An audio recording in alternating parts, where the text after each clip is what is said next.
Don't forget this weekend, the Salvos knocking on doors around the nation. The Salvos have helped over 1 million people in crisis in the past 12 months. You can donate by calling 13 Salvos. That's 13 72 58. It's a great cause. Now we've got the Where Is GPS. It's Harry O'Brien. He was busy too in the first term, 8 possessions.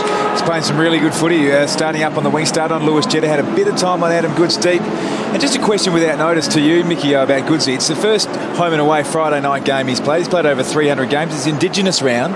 He's running a bit there. He's getting his GPS up to 3.6. Yeah. Would he instinctively put a bit more emphasis on tonight's game? I'm not too sure. I think he prepares the way as he always has. Over the course of those 300-odd games, he's been unbelievable. But, look, he looks dangerous tonight, doesn't he? Hey, Richo, I'm going down to you, mate. How have you seen Harry O and Lewis Jetta?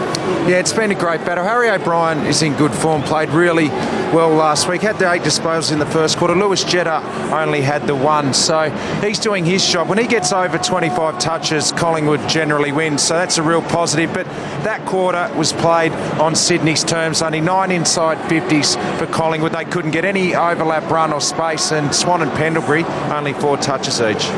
They've had trouble at the MCG in opening terms of late, Sydney, including the grand final, so this is a really good start for them tonight. The early observation is that Sydney just got more run, haven't they? They've just got more ability to carry the footy, and really, whenever the ball has been locked in the Sydney forward line, Collingwood just seem to bring it out slowly. They can't seem to really just charge out with it and attack the Swans' defence. I think the only area of the ground where Sydney look potentially vulnerable is one out with Travis Cloak. Across the other parts of the ground, through the midfield, and even their forward line right on top at the moment. And John Longmire would have to be pleased with the positive start the Swans have made. Swans lead by 9 points then.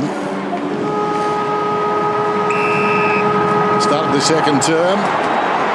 One change, Cap is in the centre square against Kennedy, so Pendlebury is coming off the back. It's a very high bounce on the way down. Jolly, first hand to it.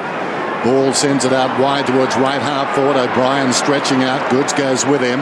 Opportunity for Elliott. That was quick back to Dwyer. Pendlebury. They need touches from him and Swan. Well, Swan was not far away from that footy, but O'Brien puts it inside the forward 50. Cloak came strongly, got a fist on it, spills back towards a teammate there, but taken away from him. Not sure who that was, by Smith. He got the football. On the outer side, Pendlebury coughed it up though. Goods feeds it forward. Now Reid, the defensive side of the wing, just chips it over the wing, coming at it, taking it. Maxwell lays it off Pendlebury, and now Pike, and hanging on for grim death was Clark. Kennedy was the man, thanks Bruce, who had a chance moments ago. Good tackle by Clark. Now Reid with a bit of time and space just to think it through, and he decides to go with a raking kick. Gee, that's a good kick. Sidebottom should have taken the mark and gives himself a problem, and Hanbury went in so hard on him there. Can he release to Jetta? If he does, this will be dangerous. If Jetta gets this ball, watch out. He'll take off. He does get the ball, but Williams is awake to it. Can't quite get a kick on it. Sydney still Hanbury. McVeigh hooking back in. Good contest at about 50. Maxwell, soft hands to Clark. Clark, can he? No, can't keep it in. So Sidebottom didn't take the mark, and from that point on, they're on the back foot. Those boots are made for running, aren't they? But we haven't quite seen him do it yet tonight. Still plenty of time. Come on, Jared, play on. As McVeigh sends it inside the forward 50 then. Brown trying to ground Pike down there. The ball spills behind, comes back to Pendlebury. He was grabbed. Standing in the grasp, Everett got it across towards Reid, kicks it down towards the pocket. Goods wheels around, feeds it back inside. Jetta goes with the outside of the boot. It's bending back, not enough. And through for a minor score. They were moving that time. Good structural win there for the Swans. Adam Goods staying deep, and I guess the fact that he draws the ball so well, Harry O'Brien having to show him ultimate respect and takes him out of the game offensively. So Ball gets it from Russell, and then Ball, neat kick, and looking for Swan. And then Swan was able to draw Smith away from it. Then Jack, good tackle on Swan. Mumford puts the pressure on Jolly. And Smith and Jolly in a boundary throw in. Their forward pressure's been terrific. It always is pretty good, the Swans. But tonight, Collingwood just can't get any freedom or space to run the ball out of their back third. Throwing out aside then. In front Jolly. First hand to it again. Kennedy almost got it. Mumford at close quarters rams it towards Hanbury. Well played by Dwyer. Well done by Pendlebury to Ball. Williams knocked it to his own advantage. Got through. Beat Rampy. Kicks inside the forward 50. Good tumbling mark is taken down there by Grundy, the veteran. Haven't seen much of him so far, but ever reliable. Short. Malcheski almost like a relay runner, set to go. Rampy. He's a long kick. This is no exception. Inside the forward 50. Now Morton let it bounce. As a result, it runs him on a bad angle, but normally he's pretty good on the angle. Hits the post on the bounce. Well, he made a couple of decisions there. Won't second guess him, but I wonder whether they were the right ones. McCaffer. Good kick to side bottom. Now Blair's just come off the interchange and he's loose here. But side bottom held up. He looked a certain goal, didn't it, when that ball went forward to Morton. But as Dennis said, he let it bounce and then had to hook it back and couldn't quite get the result. Cloak strong against Richards, and then Richards butters up, and then Pendlebury and Cloak grab him and the ball up. So the Australian fullback from last year against Cloak, who's, I think, generically the power forward that we look at now in the last 3-4 years as the #1 power forward in the game. Pendlebury can't quite get it out. Sydney's so hard in there, aren't they? I mean, head first and no fear of being crashed, and Hanbury leads the way in that charge around the packs. So Keith and Pendlebury together. A couple of big-time players, aren't they? Some medals won between those two guys. Speaking of medals, Dane Swan, just the 4 possessions so far. Seedsman trying to find a way through, did pretty well, improvising. McCaffer gave it to Blair, hooks it around the corner. Leading back in the race is Dwyer, pushed off the run of it though, coming through Goods, head down, Cracker in the opposite direction. Umpire lets them play. Now Cracker really is not trying to get rid of the ball, so he's going to be penalised. Goods will get the free, wants to go immediately out to Jetta.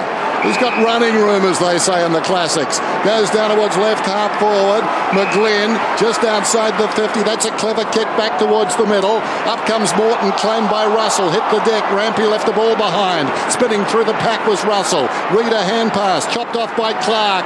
Well played there by O'Brien to space. Chance for Cracker. Coming across his bow was Hanbury.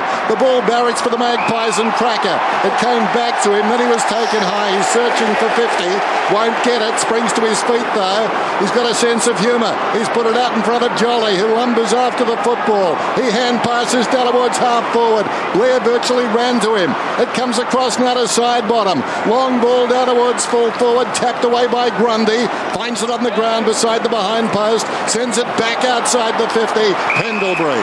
Great call, Dennis. It was frantic stuff. It was Collingwood's way.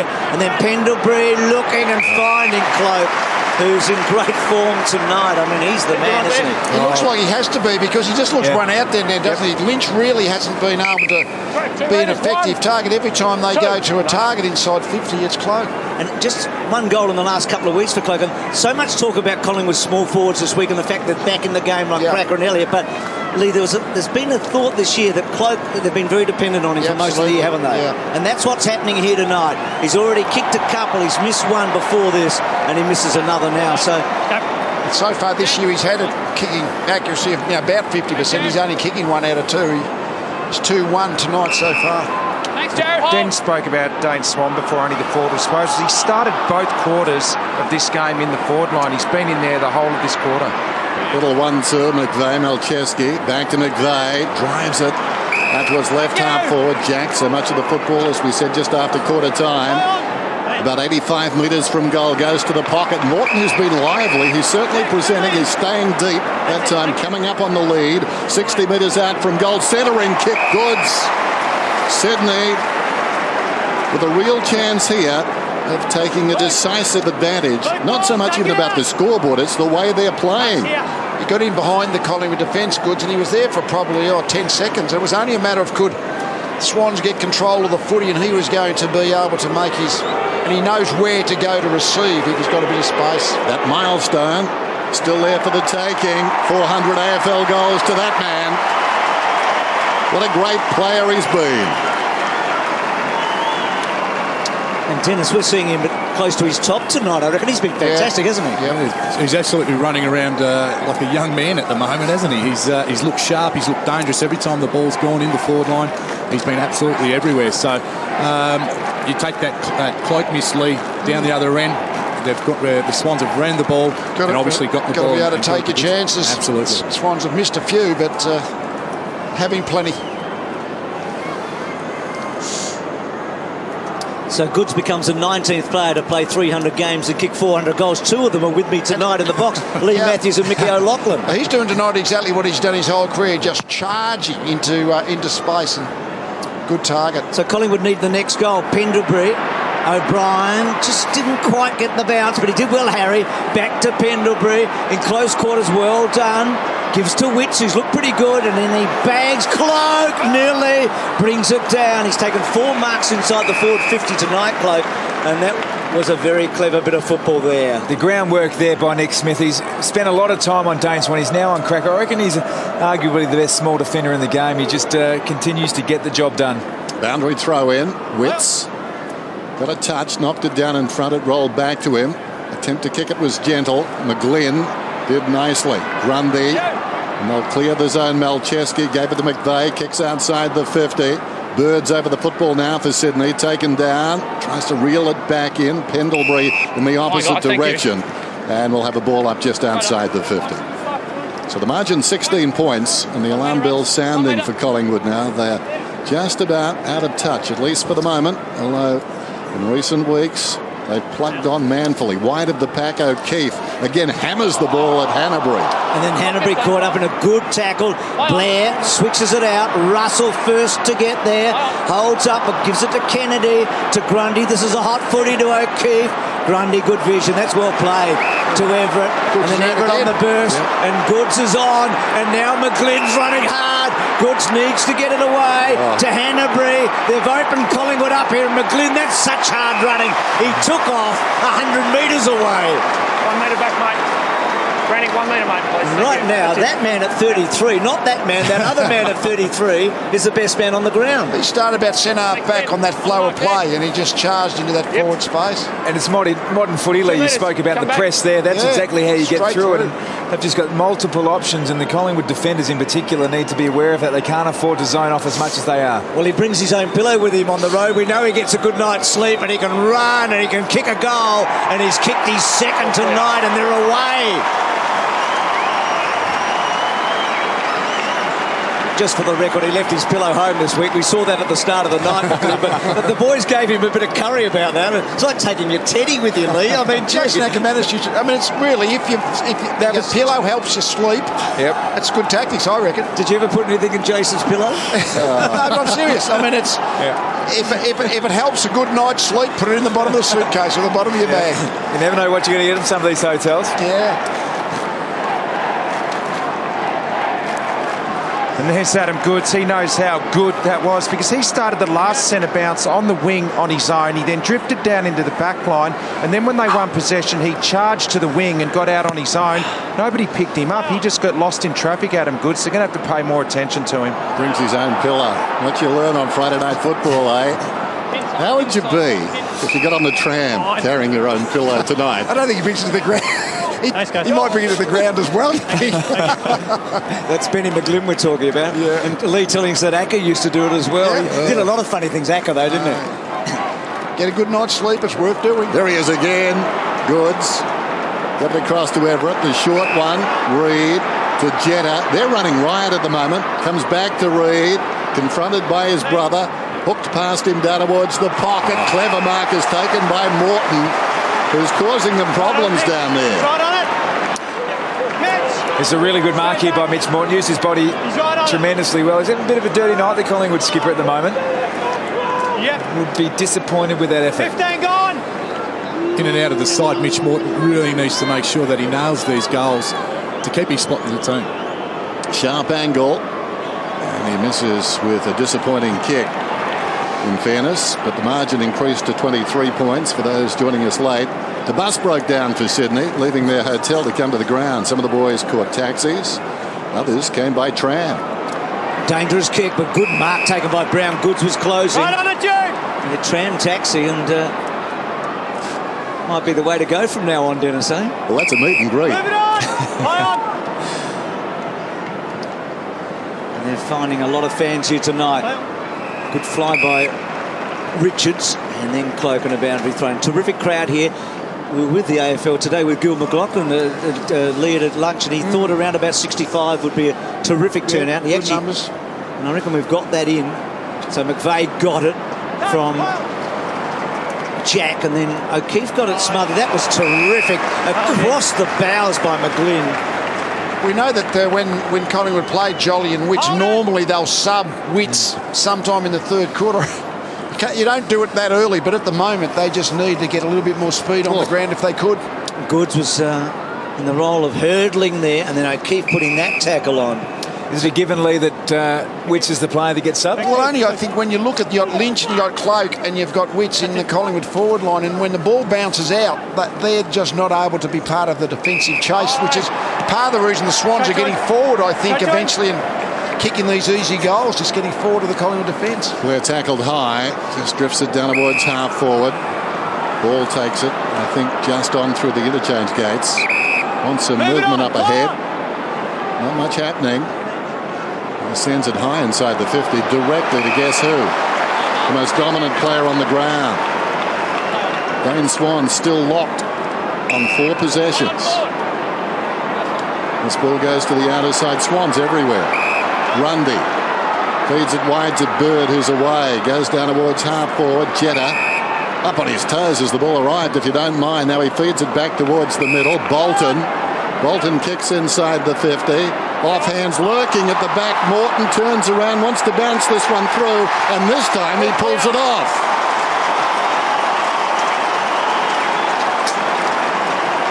So Morton's first goal for the season, and Mickey made a very good point, Mickey O, about him. He's on the edge all the time. I mean, he broke into the team because he kicked all these goals in their reserves competition, so to speak, or the local league, and he did such a good job in Adelaide in the first final, and then in the grand final, in a little cameo, he kicked 2 important goals, didn't he? Yeah, absolutely. I mean, these are the things that he needs to do. He needs to be dangerous up forward.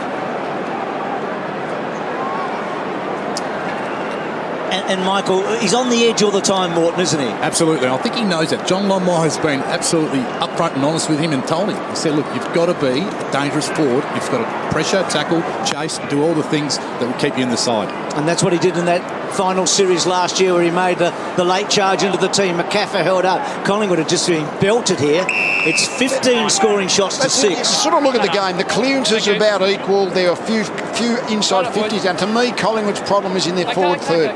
That's what I'd be looking at if I was trying to restructure a bit of a Collingwood comeback somehow or other. So Jolly and Pike, side bottom, clever handball. Williams, good kick off the boot, but Sydney with that loose man back, need a good bounce. Rampy, it's been impressive, Rampy. I mean, tonight he's had a bit of a quiet night because of the position he's been playing in. Duck down low, Williams, and then side bottom. Good kick to Seedsman. Seedsman can run and carry. We know he's got a good leg on him. Well, there you go. That leg got cut off, and then Pike down low, just drops it, and then Morton maybe got one in the back. Hanbury tried to steal it. Collingwood, Pendlebury, great vision. Clark's got it now. Runs from the wing. Tall kick. Ask the lot of Elliott, who's not so tall, got a hand to it. Goods again. He's turning back the clock tonight. Just chips it. Back to Grundy. And now McVeigh inside the defensive 50. O'Keefe is on. We'll use him to come out. O'Keefe at centre half back. Just pops it to Malcheski. Collingwood fans getting frustrated with this. They're being made to look second rate and slow at the moment. This kick goes out very wide. Maxwell leads in the race and just watches it run out of bounds. 50 plays 21. We spoke in the pre-game about the midfield depth of the Swans, and you know you've got that when you're playing Jared McVeigh exclusively off half-back, and Adam Goods taking that licence and running amok through the midfield. So Mumford gets the tap and then tries to... Holding the ball, took it out of the ruck. That's exactly what he tried to do. So Collingwood... Sydney have kicked 5 goals since Collingwood's last score, so they've really struggled here. It's been one-way traffic. They're lucky that they're so close in a way. I mean, it's a big margin, but it could be a lot more. Malcheski to McVeigh. That handball not good from Parker. And then Cracker upended. Pendlebury. McCaffer off a step, but they're on the back foot. Good bounce. Can Cloak take advantage? He goes to ground. Malcheski. Pressure on him. Well done to Smith. And then Smith Forced to kick on the wrong foot for him. Maxwell tried to belt it away. Decided not to try and mark McGlynn. Kennedy got down low. They're building again. Bolton and Kennedy still in. Gets it to Reid. He's looked sharp, Reid, tonight. Sam Reid I'm talking about. But the hook back, well, there you go. Brotherly love. Kicks him face out. So Reid up from the back pocket, sends play towards the outer side, intended for Jolly. That's a strong mark. Just grounded his opponent and used his height advantage.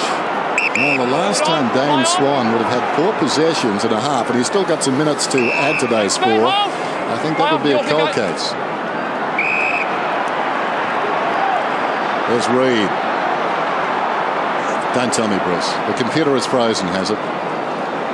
Maybe he's got 4. I'll backtrack. There's a chance for Bird, as he does, and sends it down towards half forward. The mark is taken by Goods. So Goods is forward of the wing. Play on!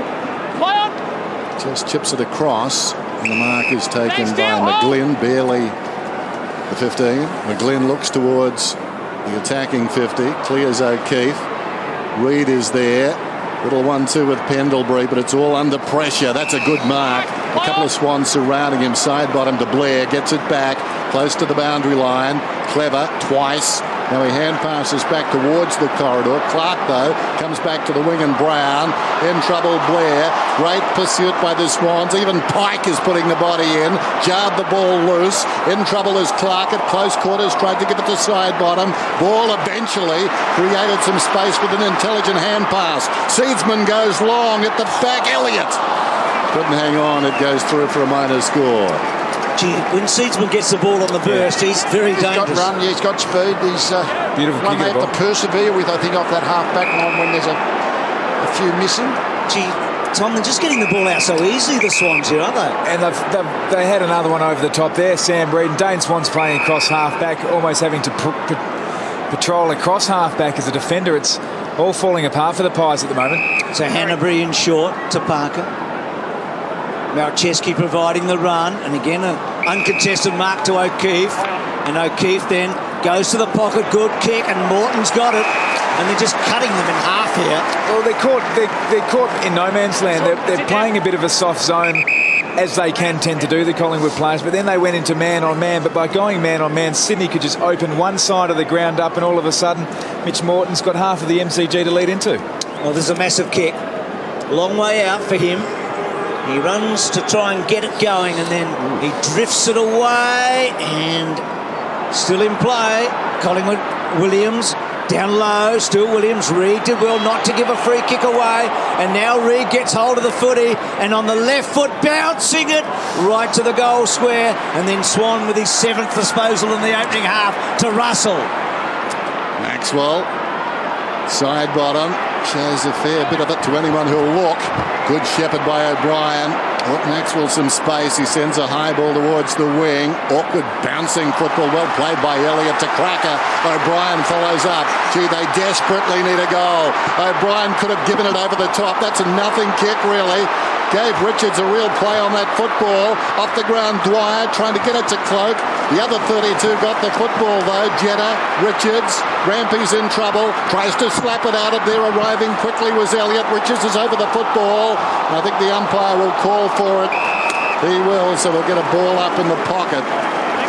Wasted opportunity, wasn't he? He had the time and space, O'Brien, but he should have probably hand passed or even a soft kick, but either way he missed Dwyer. Then all of a sudden the Swans defence got there. Out of defence there by Jack, a high one close to the boundary, and it bounces and goes out of bounds. I'm going to say it again, just change the figures here slightly, Bruce. The last game, Dane Swan had 7 possessions to half-time as a cold case. They haven't had a goal. Sorry, Dan. They haven't had a goalless quarter this year, Collingwood. I was thinking about something completely different. Sorry. And I'm just thinking they might have one in this term if they don't hurry up. You froze. And then Hanbury gets one in the back. Well, down here, the Swans are just closing down the space defensively a lot better than Collingwood. 28 uncontested marks to 11 this quarter. They're working harder defensively. So Hanbury to a target. That was a contested one. And then Kennedy fending and fending. Good tackle by Maxwell. And that ball from O'Keefe half coming out. Jack trying to weave his way through really heavy traffic, and Collingwood getting some numbers around the ball, something they haven't done too much of in this first half, and a ball up. Yeah, I reckon they're lucky to be this close. They are, but the numbers around the ball, they're going okay in close, but when the ball spreads, the Swans, both offensively and defensively, are just getting into the dangerous space offensively and closing it down. Jolly slapped it out, but Kennedy, the beneficiary, then he proceeds to put it across the boundary line on the full. Just looking for Josh Kennedy too. Hasn't had a lot of the football either. He's got 9. So single digits for a lot of the best ball getters in the competition in this first half. There's Brown. Out of the back pocket then. This kick will fall in short, and Cloak read it best off the boot, almost the mark. Parker, though, goes to McVeigh. That's a good hand pass through the pack. O'Keefe, a little chip over the top. Bolton juggles it close to the boundary line. Paid a mark. So he'll take this kick from 75. And then sets it up about 30 metres out. Goods had a big fly. And then Hanbury takes it out of the air, then releases, and then Swan hacks it. Bolton versus Maxwell. Bolton versus Maxwell. Maxwell versus Bolton. Good little clash. And then is that out on the full, or is it deliberate? It's a boundary throw. It is neither of the two. So a late goal here for Sydney could be critical as far as Collingwood's concerned. But if they could break here, Collingwood, and get one, well, they would have a bonus. Behind the pack, Hanbury onto the ball, went to ground, tackled by Dwyer, came out the back, in trouble Kennedy. Parker, Smith hurriedly on the boot, sends it towards the boundary, and it bounces out of bounds. Will have a throw in. What Sydney doing really well, and you can see it in this setup here, ball up in the half-forward flank for Collingwood. They've just got the extra player back across half-back, so there's no way that Collingwood are going to get quickly forward, you know, and be able to get behind that Swans defence. Pendlebury found Elliott, goes to O'Brien. O'Brien again trying to inspire his team, breaks away. Interesting kick, not 15. They passed like ships in the night. The man who kicked it in the marker. Lynch kicks back inside the 50. Rampy leads back in the run. Malcheski, and they'll bring it away. Grundy, just talking about Dane Swan. In the last 3 seasons, he's polled in 36 of 71 games in the Brownlow. That is quite remarkable. But tonight, he is just room temperature. Batting at .500, eh? That's slightly above, actually. That's remarkable, isn't it? It's had a quiet night so far. He needs a big second half. Side bottom runs it out, boundary throw in. And it's really a team defence against Swans. It doesn't look like there's any one Swans player that's running around on his tail. It's just he's just not finding the footy. Wits. Interesting to see if they do make a sub at half-time, Collingwood. Hanbury and a boundary throw. This is the kind of night where you might have to take the punt and make the sub very early and just hope you don't get an injury, because they just need to speed up the team, and I think they would realise that in the coach's box, undoubtedly. It's a bit of a 50-50. Ball tries to break through. McVeigh held up well. Jack releases Rampy. Now he's a good long kick. He had nowhere to go. Back to Jack. So in the dying seconds of this first half, they work it brilliantly. Now Jack can kick a goal. He's a wonderful long kick, and just bounced the wrong way. But Sydney continue to spread and really stretch Collingwood, and they've absolutely dominated this first half. Collingwood without a goal in the second term, the first time they've had a goalless quarter this season. It's been a one-horse race so far. There's a long way to go, and the Swans should be further in front, but right now they lead by 29. Cloak's been good. He's been very, very good. He's kicked a couple of goals, but the opportunities dried up. The Reeds have had a good battle. Harry's done well, but it's been really Sydney all the way here. 7-9 to 3-4. Down to you, Richo. Tough first half so far. What are you going to fix up? Yeah, mate, we knew that they'd come hard. They said in the media they were disappointed the last couple of weeks, so we knew they'd come out firing, and we just haven't matched them to this stage. But I think if we get our defensive structures right, really slow down the way they cut through the middle, then we can give ourselves a real chance. They'd be shutting down your space a lot better at this stage too. Absolutely. He's got more intensity around the ball, and just their spread's been a lot better than us more than anything, so we're just going to make sure we clean that up. Thanks, Nick. Thanks, mate. Yes, the Magpies certainly have the job in front of them, trailing by 29 points. Welcome back to Friday Footy on Fox as we join the panel. This has been a one-sided affair, Roosie. The Swans' uncontested ball numbers are right through the roof based on much harder work, and the spread has been the highlight of the evening. Well, Nick Maxwell hit on the head, defensive structures, and they've struggled with that rule all year. I mean, they've been getting goals kicked on them weekly. I think they're 101 to 85 average against.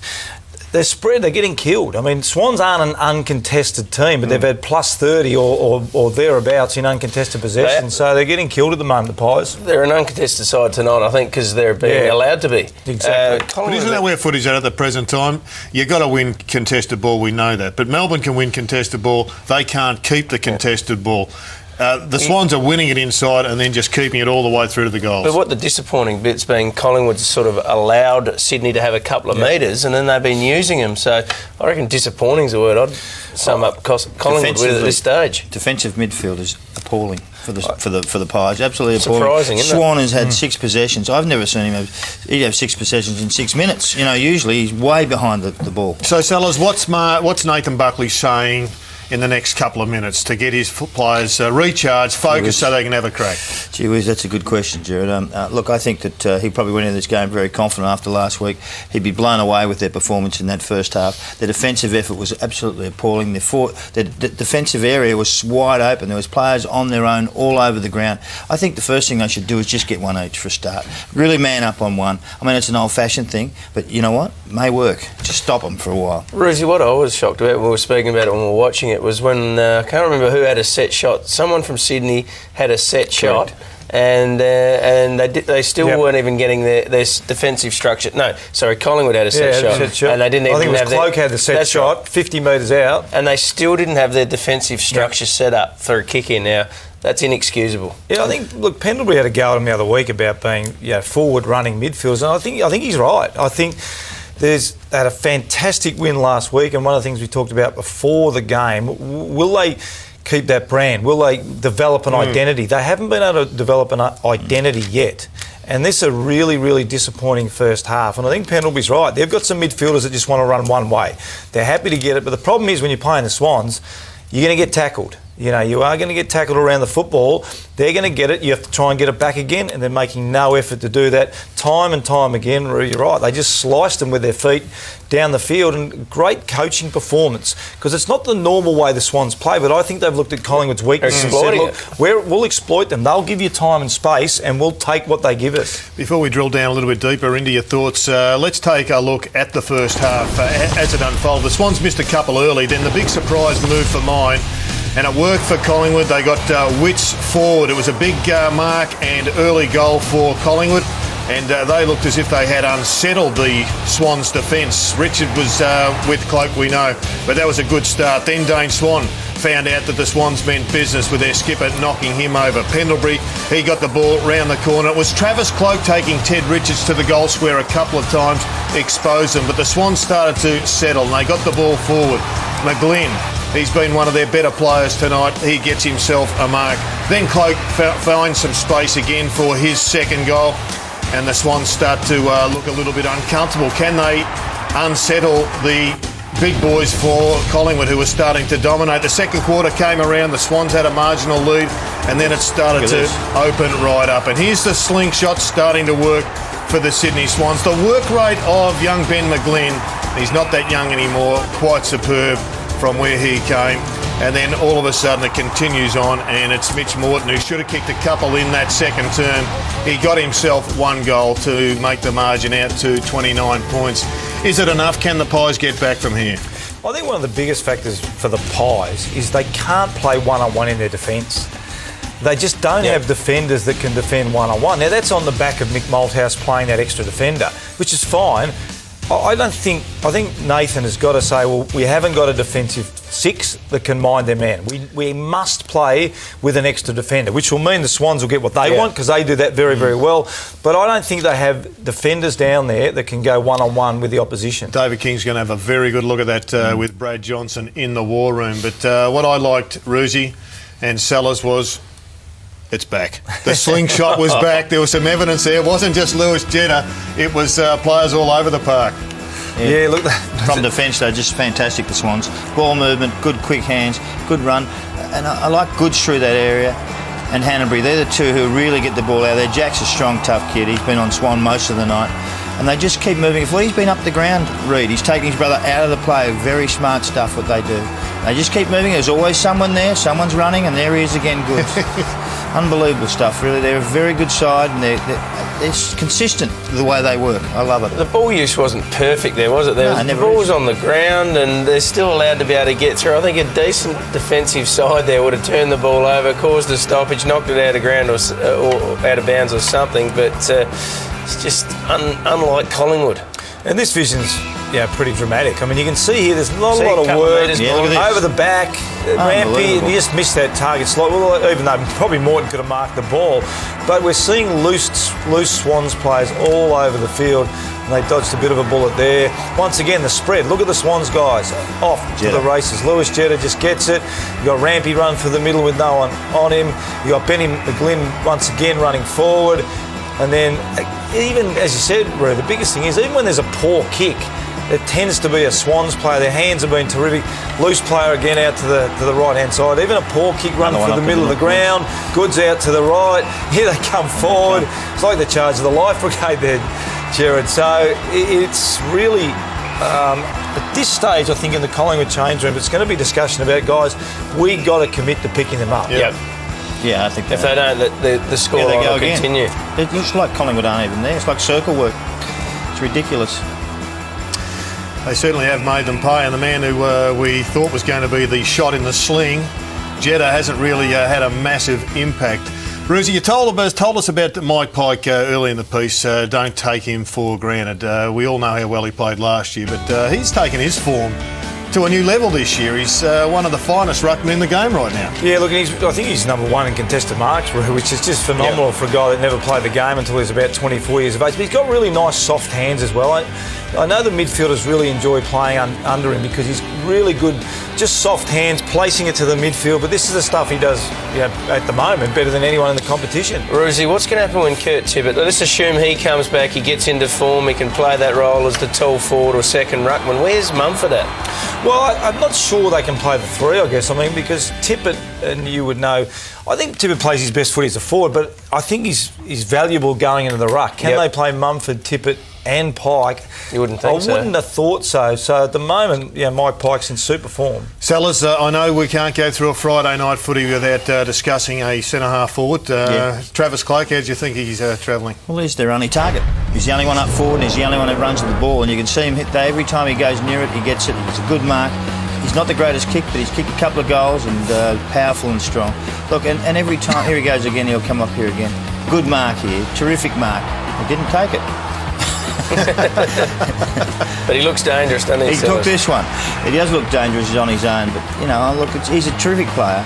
I thought they actually won the initial. They won the initial tactical battle, getting Richards onto Cloke and then Cloke taking him down to the goal square. I thought it was quite imaginative for Bucks, but hasn't been supported at ground level. And playing three tools early on as well. That was a good move. But then they were just starved of opportunities and decent supply. They moved it too slow, and as you saw on a couple of occasions there, he was trying to beat a couple of blokes. What's happened to Lynch? Quinton Lynch. I mean, what has happened to the Quinton Lynch? He got traded. Like, he wasn't setting the world on fire at West Coast, so he was on fire early, but we're probably seeing more footy of what we saw at West Coast. Hold your thoughts, boys. We've got to take a break. We'll come back. We're going inside the war room straight after this, so don't go away. It's Friday Footy on Fox.